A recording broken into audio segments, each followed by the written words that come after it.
One of the things that we are suggesting is when we were in government, we had carried out a caste census. And the idea behind the caste census was to take an X-ray of Indian society to find out what are the exact demographics of our country. What are the different communities? What are the different castes? How many people in each community? How many people in each caste? Because without understanding our demographics and without understanding who is who, it is very difficult to distribute wealth, distribute power effectively.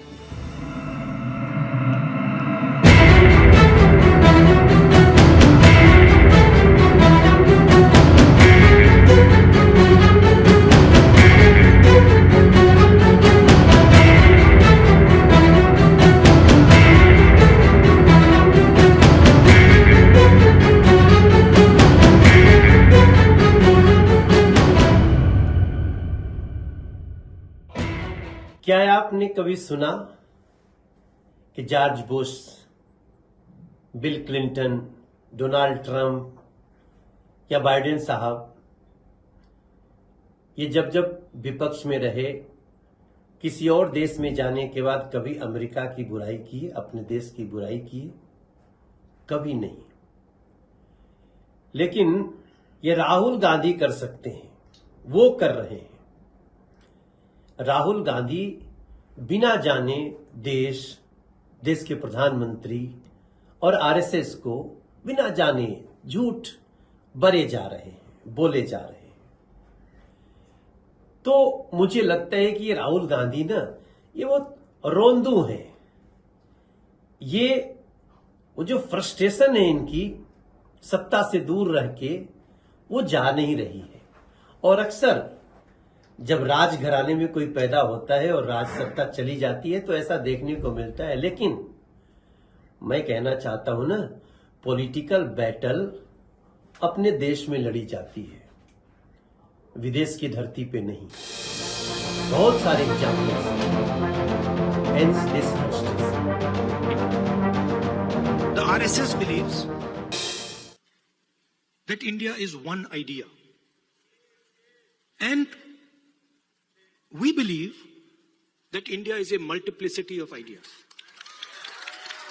And we believe, by the way, very much like the United States, we believe that everybody should be allowed to participate. We believe that everybody should be allowed to dream. Everybody should be given space, regardless of their caste, language, religion, tradition, history. This is the fight. And the fight was crystallized in the election, when millions of people in India clearly understood that the Prime Minister of India is attacking the Constitution of India. Rahul Gandhi जो युवराज हैं और तीसरी बार भी कांग्रेस को राहुल गांधी के नेतृत्व में भारत की जनता ने नकार दी, 99 पे आके अटका दिया। और ये दुनिया में जाकर के जो भारत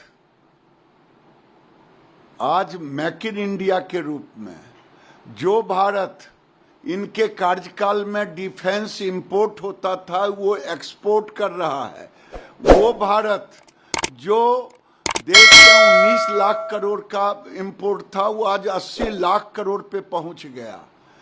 वो भारत की तारीफ करने के बजाय बाहर में जाकर के, इंडिया के बाहर, भारत के बाहर जाकर भारत को गाली देना, ये तो लगता है चाइना की तारीफ करना, दुश्मन देश की तारीफ करना।